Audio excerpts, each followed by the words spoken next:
Buenas tardes, bienvenidos al tercer encuentro del ciclo de conferencias del Congreso Judío Latinoamericano, institución que federa a las comunidades judías de la región.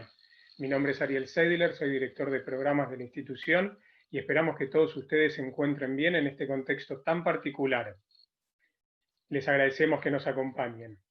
Ayer se cumplieron 26 años del atentado en la calle Pasteur, en el cual 85 personas fueron asesinadas y más de 300 fueron heridas. Nuestra memoria a quienes ya no están, nuestro acompañamiento a los sobrevivientes y familiares. Para nosotros es fundamental el trabajo de prevención en materia de terrorismo en la región y lo hacemos desde un enfoque multidimensional. El ciclo de conferencias que organizamos se encuentra orientado a temáticas vinculadas al terrorismo internacional y a sus víctimas. Este ciclo es desarrollado junto a las comunidades judías de la región, a los cuales les agradecemos su colaboración. El primer encuentro tuvo como foco a Hezbolá como amenaza terrorista de la región.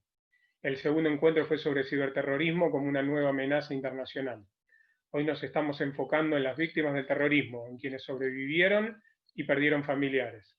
Por último, la semana próxima abordaremos la construcción de resiliencia como herramienta para mejorar a las sociedades.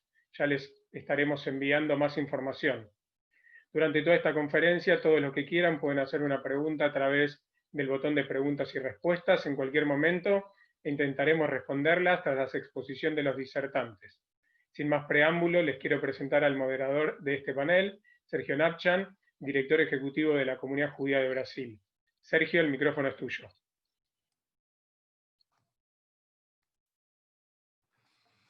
Gracias, Ariel. Buenas tardes a todos. Mi nombre es Sergio Napchan, vivo en Brasil, como hoy dicho. Muchas gracias por la presencia de todos en este momento. Agradezco al Congreso Judío Latinoamericano por la oportunidad que me ofrece. Es un gran honor y emoción para mí ser parte de este momento en particular. Dentro del marco de los paneles del terrorismo, hoy vamos a hablar sobre las reflexiones de las víctimas, ¿no? Las Naciones Unidas, por ejemplo, definen el terrorismo de la siguiente manera: actos criminales destinados o calculados para provocar un estado de terror en el público en general. Más allá de una definición técnica, el terrorismo es una de las grandes sombras de la humanidad contemporánea. A diferencia de una guerra que pone partes en confronto o que no necesariamente es justo, el terrorismo es un acto unilateral, cobarde y doloroso, y solo tiene como objetivo instalar el miedo y consecuentemente dejar secuelas psicológicas con el acto. Hoy tenemos la oportunidad de escuchar los testimonios de los invitados, quienes a pesar de todo lo que vivieron, miedo, consecuencias, superaron y están aquí para ofrecer sus testimonios sobre diferentes situaciones con mucha coraje, sensibilidad y una única certeza, que por detrás de la ley tiene la verdad, la responsabilidad de la situación por parte de todos los involucrados, inocentes, víctimas y asesinos. En nuestro panel de hoy tenemos 3 participantes con diferentes historias, pero con el mismo hilo conductor: la importancia y la dignidad de compartir su verdad, su experiencia. Humberto Chiesa tenía una imprenta enfrente a la AMIA, en la calle Pasteur, participó de muchas audiencias al inicio del juicio. Él va a hablar sobre cómo la impunidad abre la puerta a que ocurra otro ataque. La embajada, el ataque de la embajada quedó impune, nadie le dio importancia, por eso pasó a AMIA 2 años después. Jorge Cohen, responsable de prensa de la embajada de Israel al momento del atentado, él va a centrarse en la víctima como testigo, que ellos en su testimonio ayuden a nos vuelva a suceder y como forma de reclamo, justicia y memoria. Luciana Martínez, abogada, su esposo Diego Angelini fue muerto en el atentado en Nueva York en una viaje con amigos de la juventud. Mitad de los amigos murió y la otra mitad se salvó. Ella va a hablar sobre la compensación a las víctimas del terrorismo en particular y en estas cosas donde se producen en nuestros países. Muy bien, empezamos. Humberto, por favor.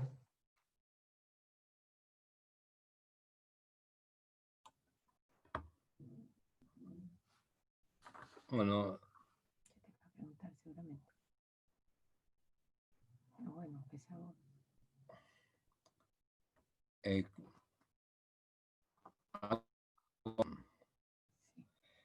Es una difícil de contar en este momento, donde lamentablemente asesinaron a 85 personas.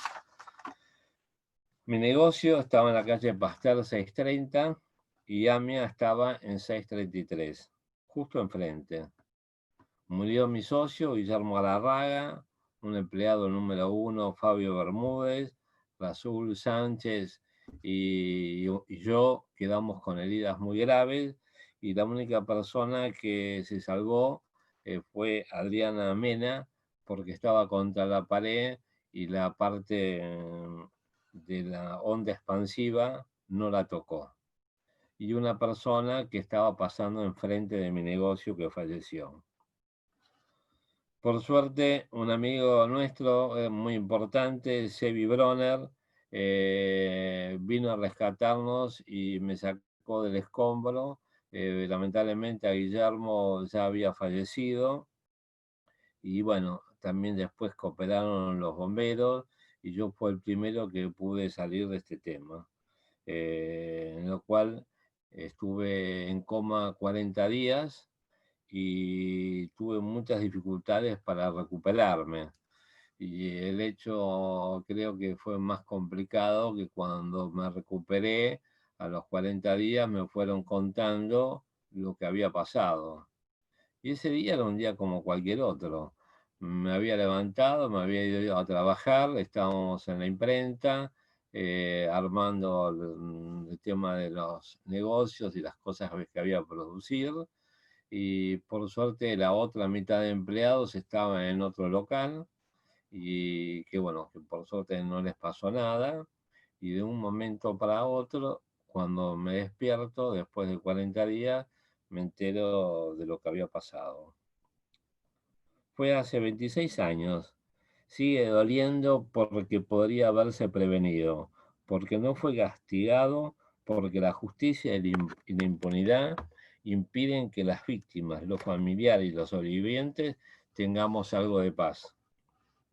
Esta fue la causa que es utilizada políticamente con todos los gobiernos por algunos dirigentes de la comunidad, y es evidente que el esfuerzo que han hecho para investigar ni esclarecer nada, para que no haya castigo a los culpables. Ante inactividad e inoperancia calculada, en 1999, Memoria Activa decidió denunciar al Estado argentino ante la Comisión Interamericana de Derechos Humanos por su responsabilidad en la prevención al atentado al AMIA y su posterior inacción en la investigación, encubrimiento y denegación de la justicia. Entonces, el Estado argentino, bajo la presidencia de Néstor Kirchner, se compromete a cumplir con una serie de pautas para avanzar en el esclarecimiento. Hubo un primer juicio desde 2001 al 2004. Después de haber yo declarado, me permitieron ir al juicio, cosa que la verdad fue muy positivo para mí, porque los medios sacan las primeras palabras, los hechos más difíciles, y ahí te vas enterando lo que realmente sucedió. Lamentablemente, ese juicio termina con la conexión, hay una conexión interna, y termina con la absolución de todos los acusados y revela un amplio encubrimiento. En el 2015 se lleva un segundo juicio, que termina el año pasado, en que los acusados por encubrimiento al expresidente Menem, el expresidente de la DAIA, Rubén Beraja, el juez de la causa, José Galiano, los fiscales Müller y Barbaquia, el jefe de los servicios de inteligencia, Hugo Anzorregui, el comisario de la Policía Federal, Jorge Palacio, y la persona que provee, entre comillas, pero que está comprobado, Carlos Tejeldín, todos quedan libres y con penas lamentablemente muy pocas. Este juicio, seguramente lo más importante en nuestro país, no tuvo cobertura periodística, sufrió la injerencia del Poder Ejecutivo del turno para salvar a algunos de los imputados. Las penas fueron muy bajas, con el resto de los delitos comprobados y algunos responsables vergonzosamente quedaron absueltos.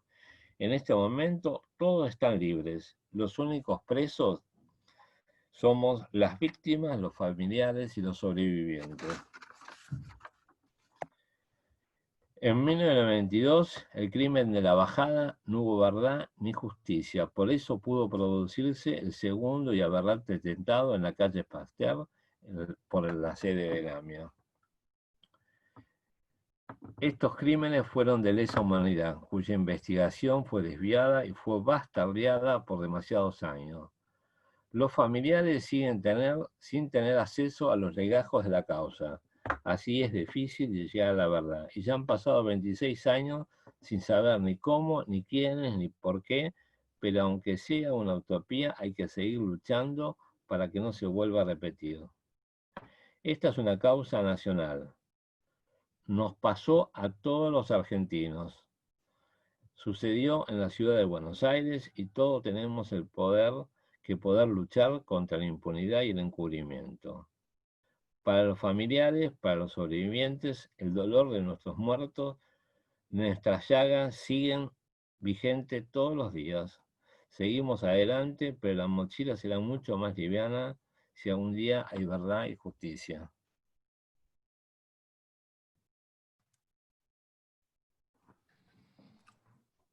Muchas gracias, Humberto, por su depoimento. Lo invito a Jorge, por favor, para que haga traga sus palabras para nosotros. Por favor, Jorge. Agradecimiento al Congreso Judío Latinoamericano y al Congreso Judío Mundial por esta invitación a esta mesa para referirnos a un tema que como es el vínculo entre terrorismo y el terrorismo, las víctimas, el terrorismo y la justicia.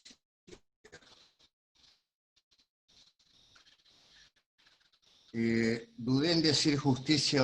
Mi impresión es que tenemos que ver terrorismo e injusticia en nuestro caso, porque si algo caracteriza a los atentados en Buenos Aires es justamente la injusticia. Mi impresión es que la injusticia es el peor de los atentados. La injusticia es el peor de los atentados. Porque sin justicia no hay nada. Sin justicia no hay nada, de nada, de nada. Sin justicia, como escribí ayer, solo hay vacío.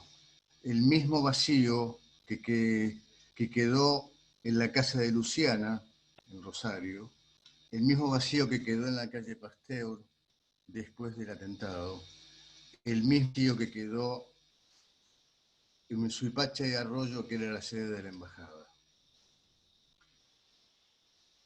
Año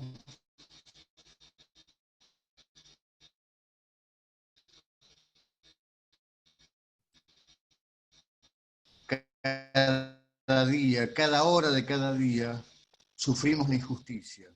Los responsables, los cómplices, los asesinos están libres. Es justamente porque no hay justicia. Desde que ocurrió el atentado a la AMIA, cada día hay impunidad. Cada día los asesinos, los responsables, caminan por la calle libremente y acaso alguien los protege. Yo creo que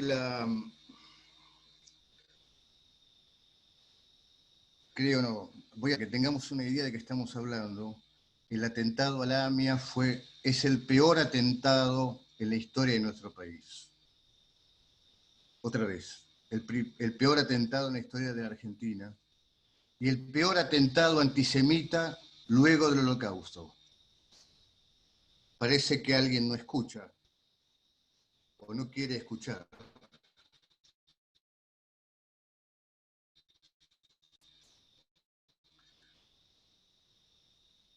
Hablando, tenemos que hablar de las víctimas. Y quería hacer alguna apreciación respecto de esto, porque en el atentado a la AMIA hubo víctimas de ciudadanos de 3 países, de Chile, de Bolivia y de Polonia, además de ciudadanos argentinos, por supuesto. En el caso del atentado a la embajada, hubo ciudadanos de 6 países: Argentina, Israel, Bolivia, Paraguay, Uruguay e Italia. Con esto quiere decir es abarcativo. Es abarcativo. En el caso del atentado en Nueva York, por lo que leí, fueron argentinos y una turista belga. Y yo me pregunto en esta línea de análisis si Marcela Droblas y Elora Carmón, que trabajaban conmigo en la embajada y a quienes vi segundos antes de que el edificio volara por el aire, Marcela se había puesto de novia hacía poco, y Elora Carmón me había hablado de sus 5 chicos, 5 hijos. Me pregunto qué tipo de peligro representaban Marcela y el... ¿Qué peligro tenían el padre Bautista Cacciato o el promero Mandaradoni? Le murieron. ¿Qué peligro implicaba Diego a los terroristas en Nueva York?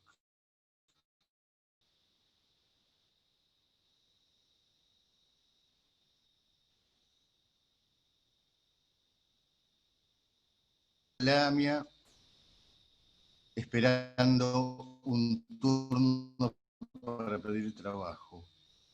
Ariel, ¿qué peligro? Eso es lo que me pregunto.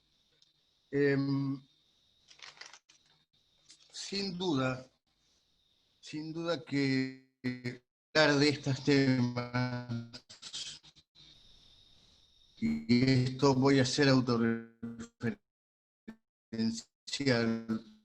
pero no tengo otra alternativa, es necesario dar testimonio.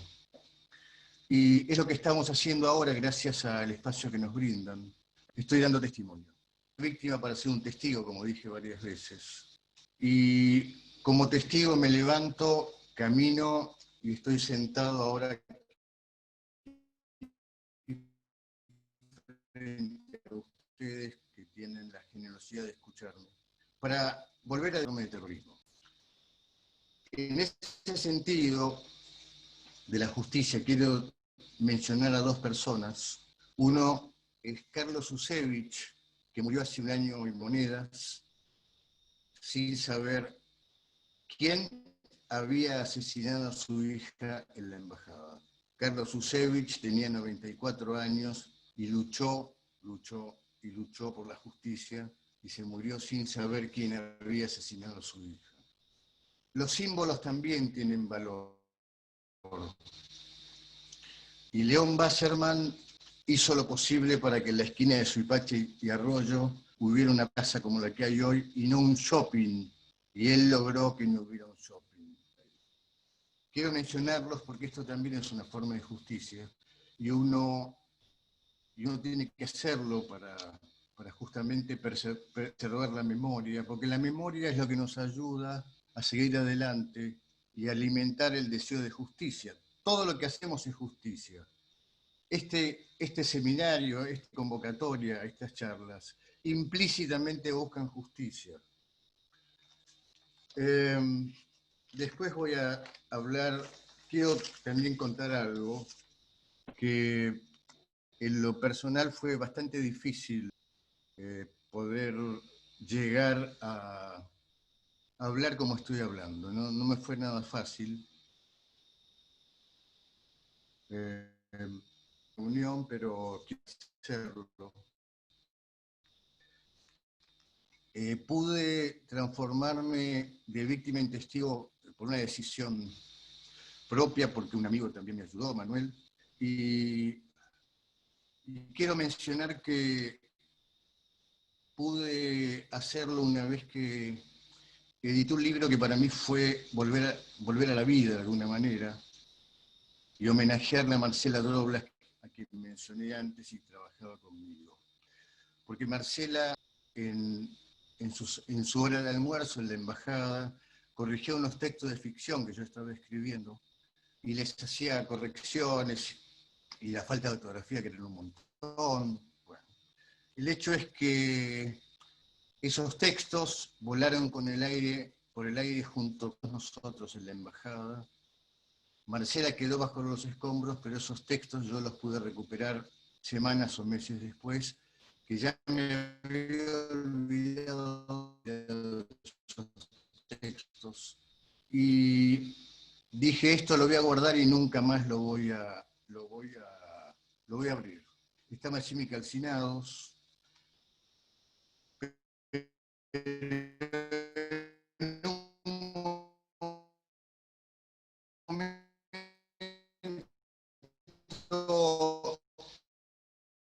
Se lo conté a un poeta, Daniel Chirón, y me dijo, vos tenés que publicar esos textos, llamarlo Cuentos bajo los... Me decidí a publicarlos y el propio Chirón publicó una nota en una revista diciendo que ya estaban por salir el libro, con lo cual ahí no tuve más remedio que juntarme con el editor y publicarlo. No quiero hablar más de esto, pero quiero decir que esto me permitió convertirme en un testigo, porque di testimonio. El libro salió, lo prologó Nelson Castro y se lo dediqué a Marcela. En el epílogo del libro cuento lo que estoy diciendo y digo, y hago una cita del Talmud, donde un rabino está en la puerta de su templo con los rollos de la Torá, de la Biblia, se acerca a su hijo y él le dice, no temas porque el papel se quema pero las letras vuelan. Lo digo casi emocionado cuando hablé de esto muchísimas veces, pero no puedo dejar de citarlo porque en este caso también las letras volaron. Y me pregunto, y les pregunto también, ¿por qué no hay justicia en esta reunión que se llama Terrorismo y Justicia? Y me pregunto, ¿por qué será? ¿Por incapacidad? ¿Por incompetencia? ¿Por aptitudes limitadas? ¿Por cargos sostenidos por influencias? ¿Por negligencia? ¿Por falta de ganas? En Cuentos bajo los escombros, que es un libro de ficción, y esto me lo marcó también Chirón después, hay varios personajes de ficción. Hay asesinos, hay cómplices, hay jueces sospechados, hay políticos sospechados, funcionarios sospechados. Y bien, esos personajes de ficción tienen entre cruzarse con los personajes de la realidad. Y las escaras que tengo son para recordarme quién soy. Muchas gracias.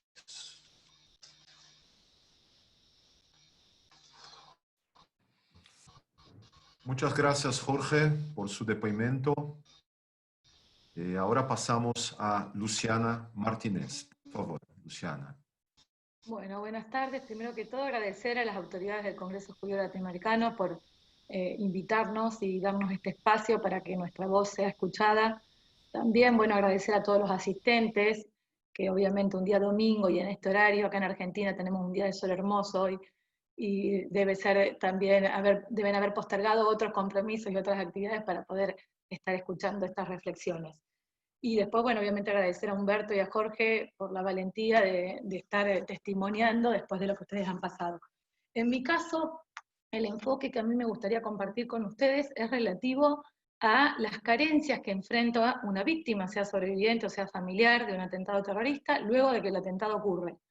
Obviamente que si el panel refiere a terrorismo y justicia, lo primero que tenemos que pensar es que la primera justicia que se le debe a las víctimas y a los sobrevivientes es que se castigue a los culpables de ese acto terrorista.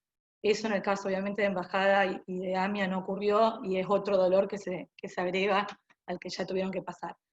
Pero además del aspecto de la justicia penal, hay otro aspecto que está también desatendido muchas veces en los foros internacionales donde se trabaja contra la lucha del terrorismo, que es el aspecto de asistencia a las víctimas y a los sobrevivientes de los atentados terroristas. Sobre este aspecto es donde yo quiero focalizar mi atención. Voy a dividir las reflexiones en dos partes. Una parte las carencias que yo veo y otra parte las posibles soluciones que veo.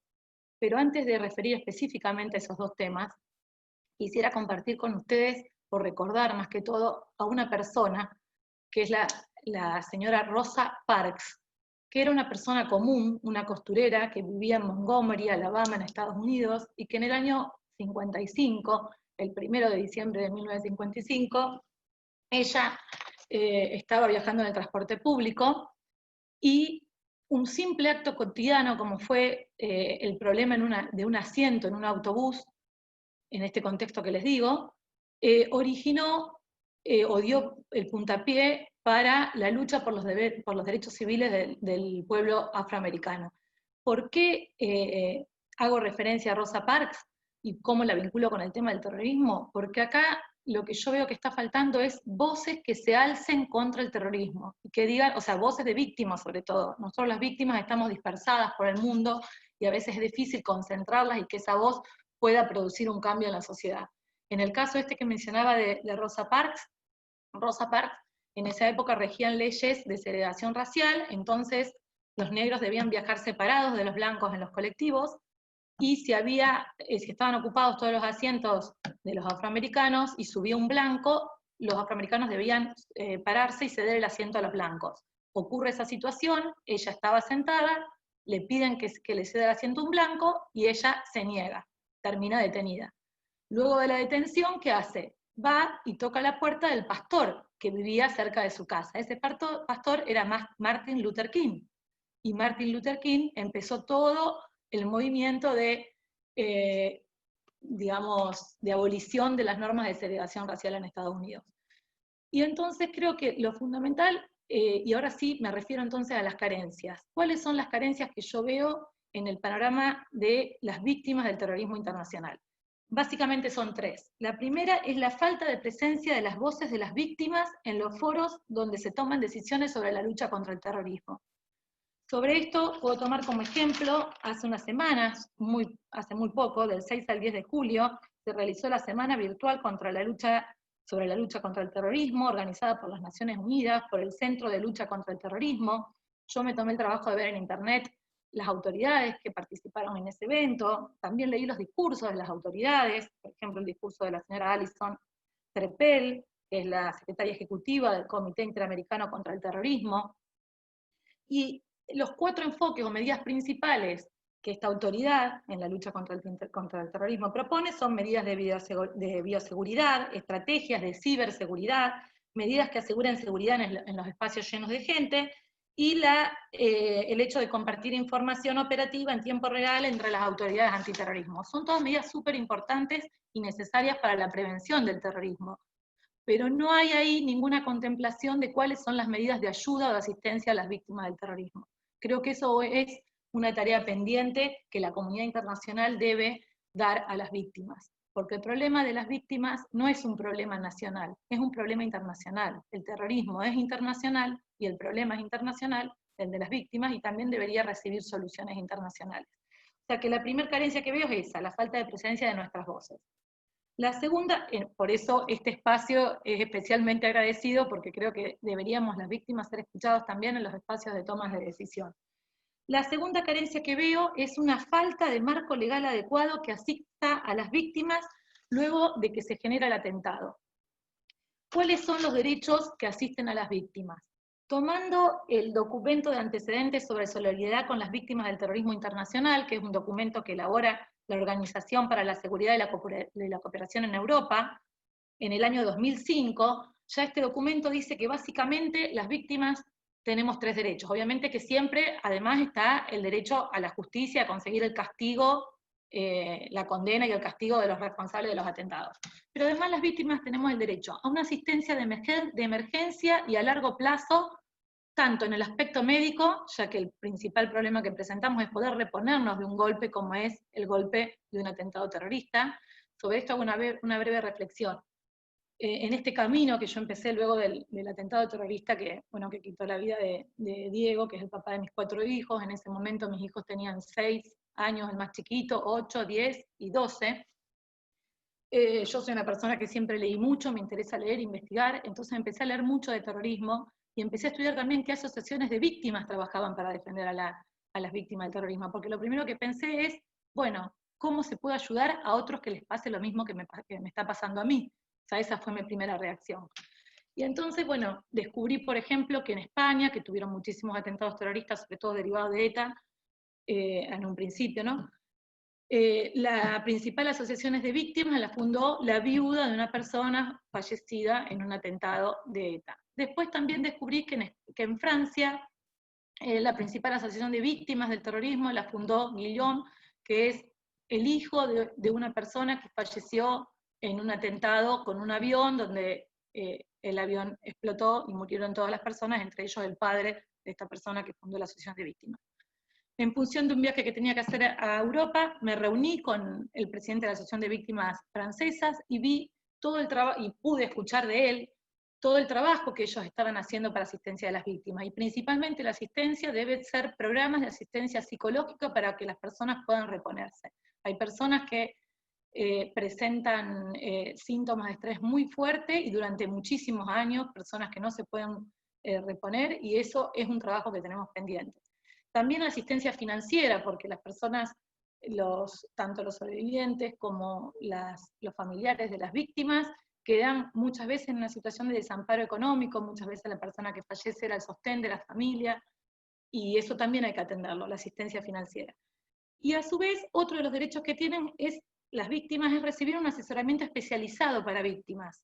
O sea, que alguien les explique todos los derechos que tienen, cómo los pueden ejercer a esos derechos. Nosotros, mi hermano me acompañó al día siguiente del atentado en Nueva York para repatriar los restos de Diego, y al ser recibidos allá por las autoridades argentinas en Estados Unidos, entre ellos el cónsul Mateo Estremé, Eduardo Altamirano, la verdad que el consulado se portó excelente con nosotros y nos contuvo mucho, y organizó una reunión con muchas asociaciones de víctimas de Estados Unidos para que nos informaran sobre la situación. Pero todas esas asociaciones de víctimas no tenían ninguna posibilidad de ayudarnos a nosotros porque no éramos de Estados Unidos. Entonces, nos ofrecían que si hacíamos asistencia terapéutica en nuestro país, después veíamos si nos reintegraban el dinero. Algunas de las viudas hicieron ese mecanismo y estuvieron 1 año para poder conseguir el reintegro de lo que eran sus tratamientos médicos. En cuestión, debe haber un asesoramiento a las víctimas que esté protocolizado y que asista de igual manera a las víctimas de todos los países. Y por último, el derecho de la compensación de las víctimas. Las víctimas sufren un daño, ese daño debe ser reparado, y esa reparación, en mi opinión, no debe recaer sobre los estados. Esa reparación debería provenir de un fondo internacional que se conforme con aportes que realicen los estados, así como los aportes realizan estados para luchar contra el terrorismo y invierten muchos fondos en la prevención de los ataques terroristas. Debería haber un fondo que automáticamente, al haber un atentado, indemnice a las víctimas, y que no nos obligue a pasar por todo otro calvario judicial de tener que hacer reclamos cada uno en el país donde fue el atentado. Entonces esos son básicamente los derechos que resultan desatendidos. Y por otra parte, ahora voy a hablar un poco sobre las soluciones, ¿no? Pero la última carencia que veo, que me parece también importante resaltar, es la falta de estadísticas oficiales sobre los números que involucran al terrorismo internacional. Ustedes sabrán que existen estadísticas, pero esas estadísticas provienen de organismos privados. Existe el Índice Global de Terrorismo, que se basa en información de una base de datos global sobre terrorismo. Esa base de datos la establece un consorcio nacional para el estudio de terrorismo y respuestas al terrorismo que se llama START, que depende de la Universidad de Maryland, que es una de las bases más confiables en materia de números o estadísticas sobre terrorismo. Y de allí se extraen la cantidad de muertes que el terrorismo causa en el mundo.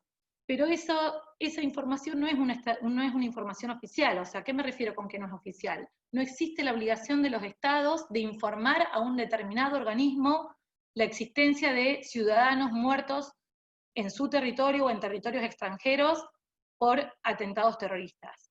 Eso debería existir.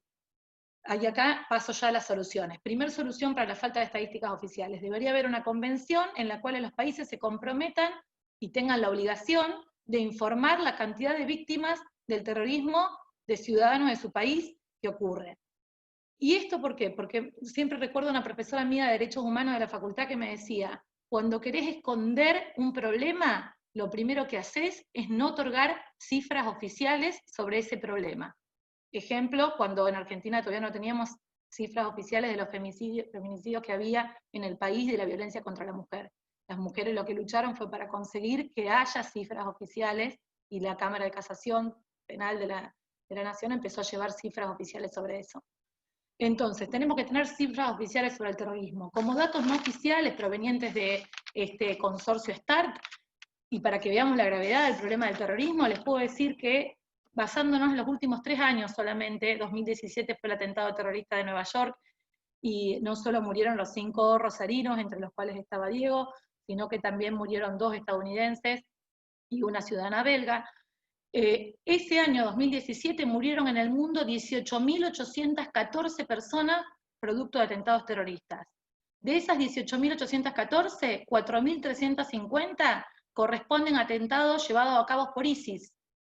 En 2018 murieron 15.952 personas y en 2019 20.309 personas, con una cantidad de 8.473 atentados terroristas.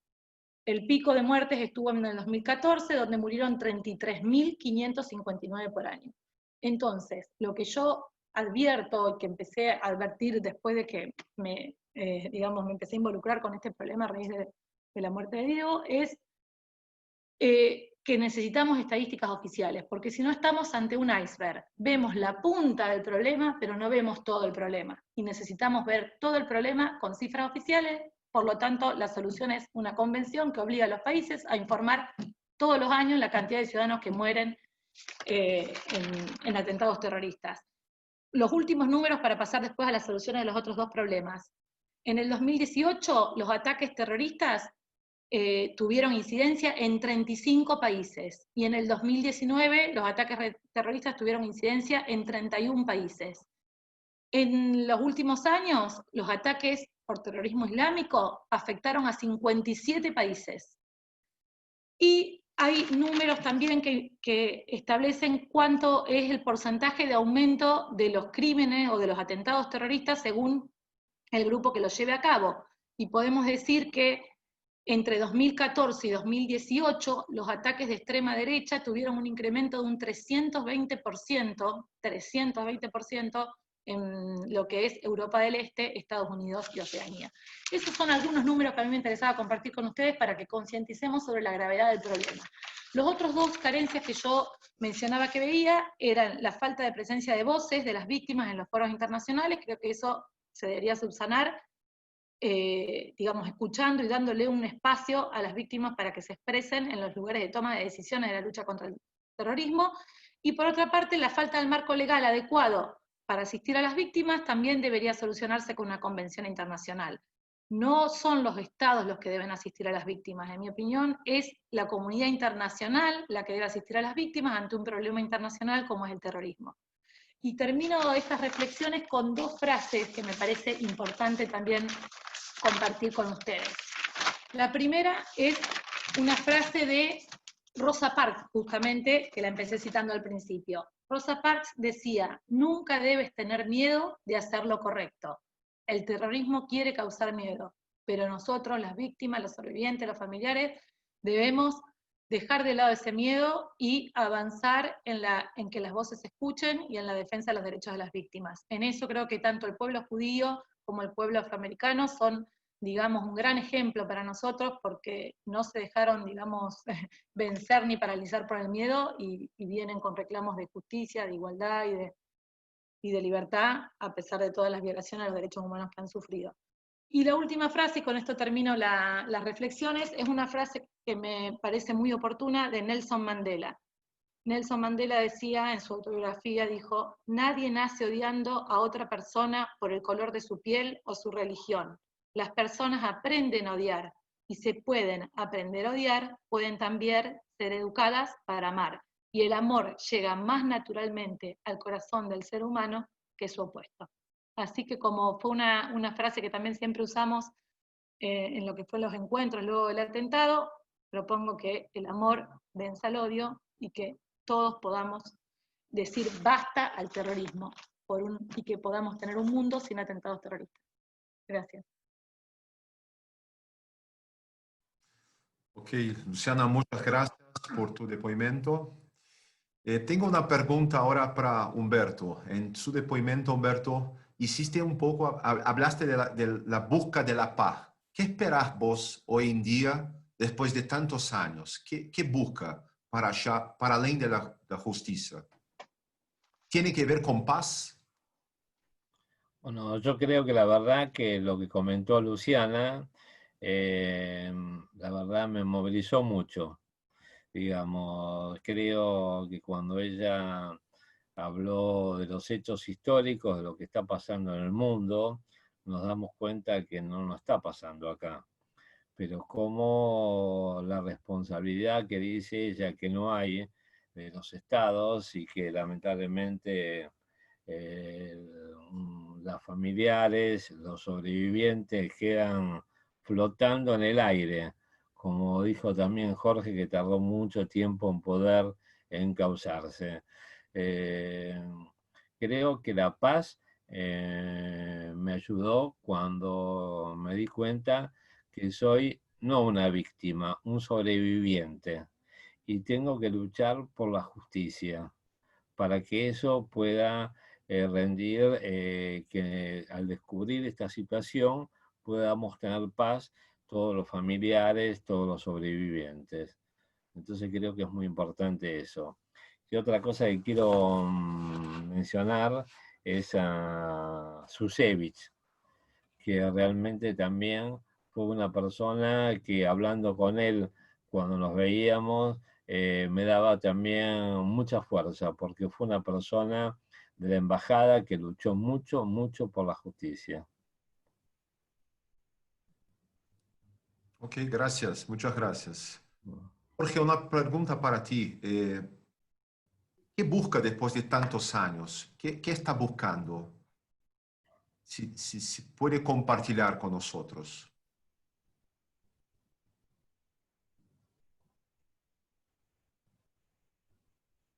¿Qué espera? ¿Qué espera después de tantos años?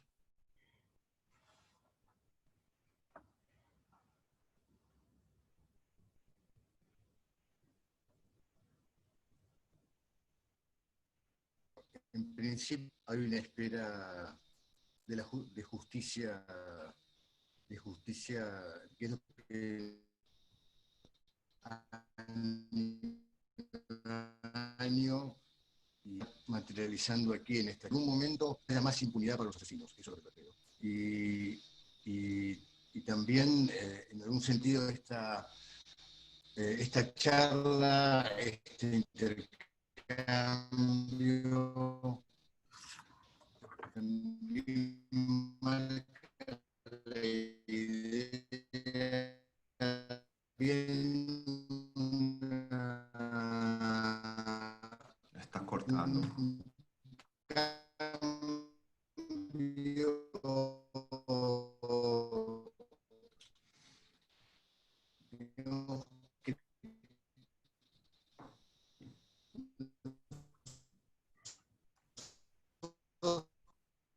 Tengamos siga nuestra tarea. En AMIA el día anterior, en Embajada el día anterior, y son chicos que tienen, esos chicos en algún sentido también tenemos que apoyar.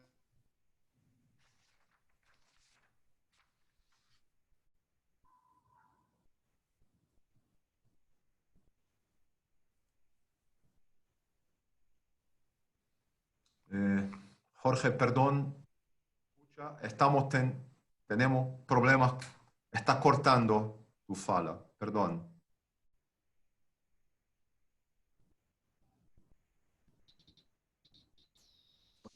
Luciana.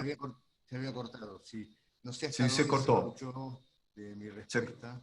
Se cortó casi no sé todo, si de verdad que para mí se cortó casi todo. no sé si se escucha ahora. Ahora está mejor, dale, por favor.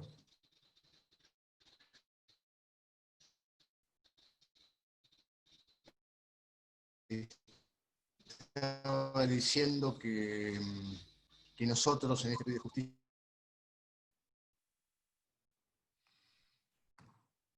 Perdón, Jorge, no se puede escuchar, perdón.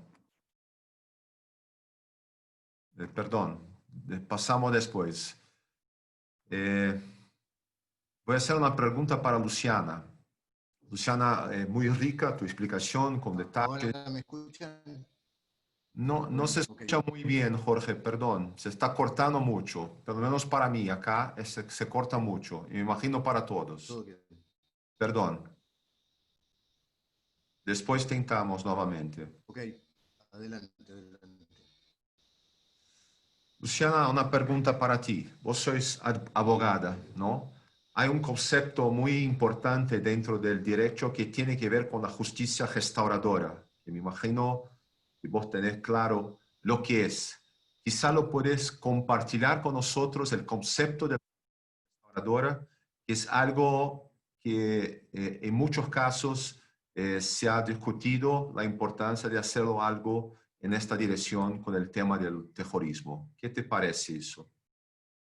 Bien, sí, es muy interesante tu pregunta porque el concepto de reparación integral, que no solo está en las legislaciones de los países, sino que está en los instrumentos internacionales, la mayoría de los países adhieren a tratados internacionales donde se establece a favor de las víctimas de cualquier violación de los derechos humanos un derecho a ser reparados integralmente, comprende ese derecho que tiene aquel que sufre una lesión, ya sea material o afectiva, a quedar en la misma situación que estaba antes de sufrir esa lesión. Eso es lo que en términos generales podemos entender por reparación integral. Obviamente que nunca uno va a quedar igual que como, digamos, en lo afectivo, que antes de un hecho como este. Pero sí, si uno recibe asistencia, puede hacer que el daño sea menor. Eso es, creo, lo que nosotros deberíamos. Por ejemplo, en nuestro caso, nosotros las víctimas, las familiares y los sobrevivientes, tuvimos que hacer toda una averiguación en el caso del atentado de ellos del 2017, y había evidentemente problemas en cuanto a la prevención, porque la bicisenda donde ellos fueron atropellados no tenía las medidas de seguridad, ya se había visibilizado con las cámaras de la misma ciudad de Nueva York, que había habido vehículos que habían ingresado ya antes en esa bicisenda, o sea que si hubiesen puesto bloques de cemento hubiese sido evitable el atentado. De hecho, nosotros llegamos a la ciudad de Nueva York y al día siguiente, cuando fuimos al lugar donde había sido el atentado, ya estaban los bloques de cemento, pero no estuvieron en el momento del atentado y por eso fue posible que los atropellaran. Pero, o sea, que en realidad la reparación nunca va a ser total, pero todo lo que uno tiene que después, como contaban Humberto y Jorge, sufrir por la falta de justicia o por la falta de reparación, es un daño más que se agrega al que ya sufrió. Entonces, ¿por qué yo digo esto de la Convención Internacional que tenga un fondo y que las víctimas sean directamente compensadas con un fondo de aportes de los estados? Porque eso sería un daño menos a afrontar por parte de las víctimas. O sea, muchas víctimas están años reclamando justicia, o sea, dejando de lado la justicia penal en el aspecto de la reparación, ¿no? Entonces, podríamos ayudar a las víctimas diciendo, bueno, constituimos un fondo, ya que hay tantos fondos que se aportan para la lucha contra el terrorismo, parte de esos fondos que se destinen a indemnizar a las víctimas y a que tengan una reparación y que su camino posterior al atentado no siga causándoles más daño. Yo siempre digo que uno no tiene que ver su realidad personal, tiene que tratar de ver la realidad de todos. O sea, en mi caso, yo siempre trabajé, desde los 22 años que soy abogada, y siempre trabajé y no tengo problema de seguir trabajando y voy a mantener a mis hijos con mi trabajo. Pero siempre pensé enseguida qué pasa con aquellas viudas que no trabajan y que tienen hijos y cómo hacen, cómo salen adelante. Me acuerdo a los pocos meses que había sido el atentado de Nueva York, estaba viendo un documental sobre los refugiados y en un campo de refugiados hablaba una mujer que tenía 4 hijos y que era viuda de un atentado terrorista que había sido cometido en Siria. Y no tenía, y ella estaba en el campo, y los hijos no podían ir a la escuela en el campo de refugiados, o sea, una realidad tremenda. Entonces yo digo, ¿cómo es que uno tiene que ver, tiene que tratar de ponerse en el lugar y en los zapatos de todas las realidades y cómo podemos ayudar a todas esas realidades? A través de un instrumento internacional. No son los países los que tienen que dar la respuesta, son la comunidad internacional, porque el terrorismo es un problema internacional. Entonces hay que enfocarlo para mí desde esa visión y luchar y que nuestras voces se escuchen para conseguir eso. No ahora, no el año que viene, a lo mejor no dentro de 5 años, que sea dentro de 10 años, pero cuando sea, pero que llegue, porque eso es lo que realmente a las víctimas a las víctimas, a los sobrevivientes y a los familiares les puede ayudar. Ok, gracias. Bueno, algunas manifestaciones de los participantes, ¿no? Hay una pregunta, quizá Jorge ahora te alcanza a poder contestar. La investigación del atentado de la embajada es de competencia directa de la Corte Suprema. Otra es su integración en el momento del atentado. ¿Tiene alguna respuesta las víctimas de actual Corte? ¿Hay algo que se está enderezando hoy con la Suprema Corte?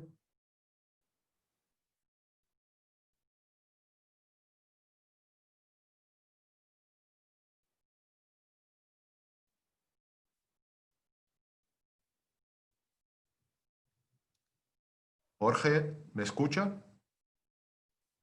No, está congelado, ¿no? No, ok. Bueno. Ningún tipo de...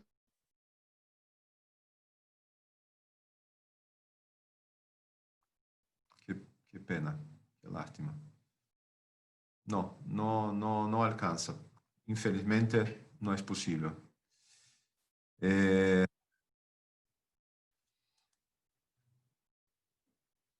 más?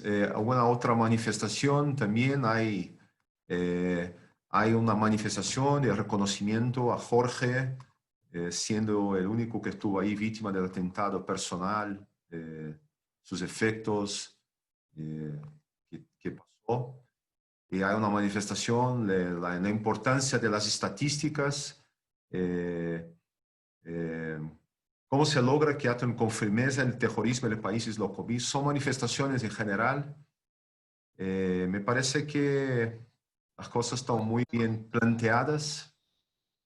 ¿Alguna pregunta, alguna manifestación final, Humberto, de tu parte, por favor?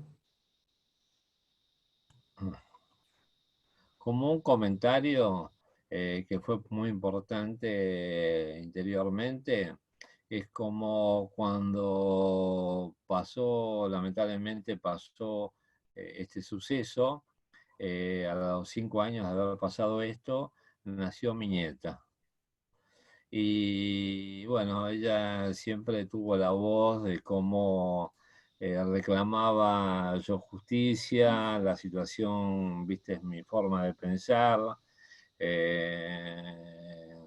Y cuando ella estaba en la secundaria, en un colegio oficial, daban el día del 18 de julio, hacían un comentario de lo que había pasado. Pero ese comentario que hicieron no le parecía a ella lo suficiente.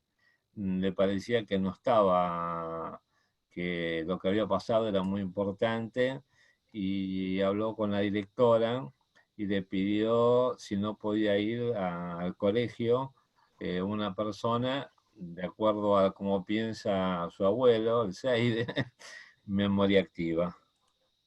Y tardaron en aceptarlo, pero al final consiguió que una persona fuera y hiciera un comentario de lo que había pasado en ese momento. Entonces digo lo que dice Luciana, ¿no? Bueno, no es algo que va a pasar ahora, va a haber que luchar. Yo entiendo todo lo que dice ella porque, bueno, no quiero profundizar en el tema, pero lo que le costaba a uno no teniendo algo integral que a las víctimas que a lo mejor tenían más dificultad de dinero o de familias, podían salir adelante en esta situación. Es decir, que la verdad, te felicito, Luciana, porque uno no tiene que quedarse con el problema, tiene que luchar para que el problema haya una solución, o ver qué se puede hacer a través del problema que uno vivió, ¿no? Okay. Muchas gracias. Muchas gracias. Bonito, bonito. Luciano, un comentario final de tu parte, por favor. Bueno, sobre todo agradecerles a ustedes este espacio, porque como decía antes, el espacio de las víctimas no es muy habitual y la verdad que poder expresarnos y que un poco se conozca nuestra realidad, qué es lo que nos está faltando, qué es lo que deberíamos trabajar para hacer una sociedad más justa, me parece súper importante, así que agradezco el espacio. Yo creo que los 3 pilares de una sociedad democrática son justicia, libertad e igualdad. El terrorismo atenta contra todo eso, así que bueno, siempre que podamos, que nuestra voz esté para decir basta al terrorismo y no al terrorismo, es un agradecimiento poder estar acá para sumar mi voz a eso. Gracias. Okay, gracias. Muy bien, gracias a todos. Jorge, gracias a tú también. Perdón por el problema con la internet, no se escuchó todo, pero muchas gracias por lo que hablaste. Me imagino que fue muy interesante. Gracias. Que pueda escuchar en otro momento. Y lo devuelvo a palabra a Ariel. Gracias a la participación de todos. Bueno, muchísimas gracias a todos los que se conectaron y se quedaron hasta este momento. Esperamos les haya resultado interesante. En nombre del Congreso Judío Latinoamericano le quiero agradecer a los panelistas, a Luciana, a Humberto y a Jorge. Sabemos que es muy difícil, pero han podido expresarse y es muy interesante escucharlos. Y a Sergio por moderar este panel. Les recuerdo que el próximo domingo a las 16 horas de Argentina estaremos abordando la temática de la resiliencia. En el chat ya se pueden encontrar el link para inscribirse. Nuevamente gracias, a cuidarse, buenas tardes.